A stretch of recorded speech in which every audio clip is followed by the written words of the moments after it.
Oke, kita lanjut ke post to post. Mari kita. Alright, so the fourth animation principle is called straight ahead and pose to pose. This term describes two methods used to animate drawings. The first method, straight ahead, is where you draw the first drawing, and then you draw the second drawing, and then the third drawing, and so on. It's basically animating as you go. The second method, pose to pose, is where you draw the beginning and end of each main pose and go back later to fill in the drawings in between. So there are benefits to both methods. Pose to pose is generally better for most actions because it gives you the most control. You have a good idea of what the action is going to look like very early in the process. So instead of worrying if the character is going to end up in the right place, you decide where they end up from the beginning and work backwards. Also, using straight ahead animation can lead to the character changing size or being on a different level from beginning to end.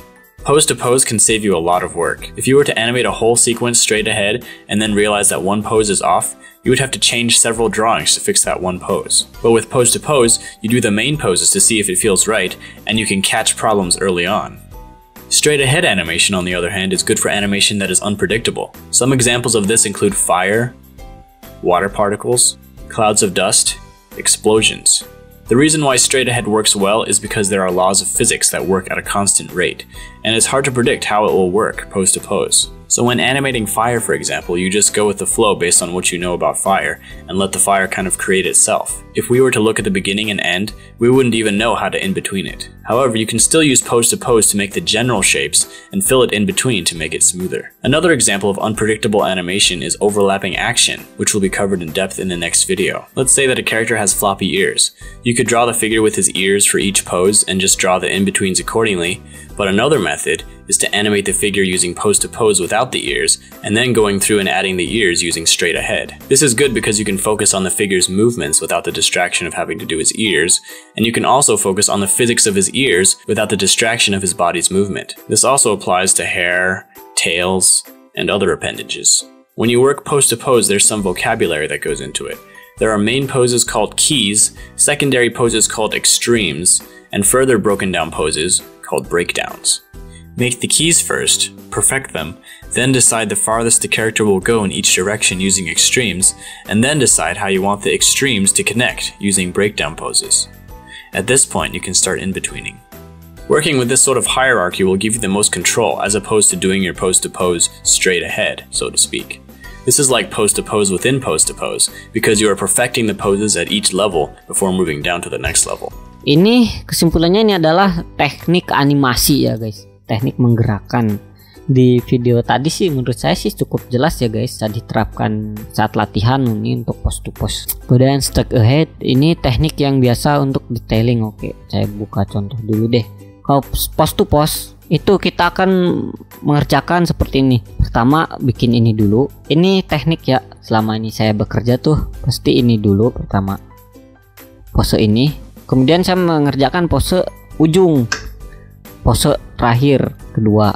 Kemudian saya akan mengerjakan pose yang di tengah-tengah ini ketiga. Pertama bikin pose 1, pose 2, pose 3. Kemudian di ini terus yang mana dulu. Nah, kalau ini terserah nih. Mau yang ini dulu bisa atau yang ini dulu. Kalau ini dulu sih enggak sih sebenarnya. Paling ini dulu nih. Jam terbang juga mempengaruhi sih. Sering-sering latihan itu pasti bakal tahu urutan mana yang duluan dikerjakan. Terkadang juga dari 1, 2, ya 3, nah 4-nya kadang di sini.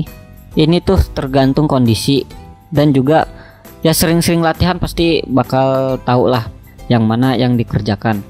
Kalau misalkan anggap saya yang lagi mengerjakan, saya akan mengerjakan seperti ini. Ini dulu 4, kemudian ini 5, kemudian ini 6, kemudian ini 7. Nah, ini urutannya. Saya bikin pose 1, pose 2, pose 3. Jadi kayak bolak-balik itu. Depan, belakang, tengah, depan, belakang, balik lagi gitu. Itu teknik post to post. Kalau yang straight ahead dia akan berurut. Kalian mengerjakannya berurut. Nah, ini kalau untuk bikin di awal seperti ini tuh bakal rusak biasanya, karena gak jelas di terakhirnya, kita nggak bisa ngira-ngira seperti yang di video contoh tadi yang lompat itu ya guys. dia jadinya malah kecemplung.